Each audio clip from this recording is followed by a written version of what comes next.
দেখো বন্ধুরা, বাজার থেকে কমলা নিয়ে আসলাম। এটাকে দুভাগে ভাগ করলাম, খাবারের জন্য প্রস্তুতি নিলাম। হ্যাঁ, দেখুন কত সুন্দর। খাবার খাওয়া শুরু করলাম।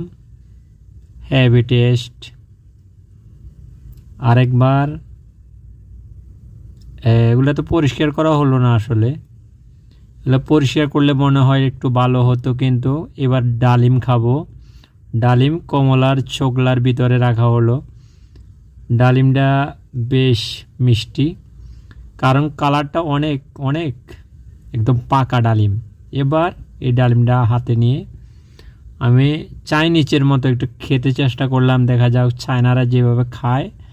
দেখো বন্ধুরা, চাইনিজেরা এইভাবে খায়, কিন্তু আমার খাওয়াটা কেমন হলো দেখো।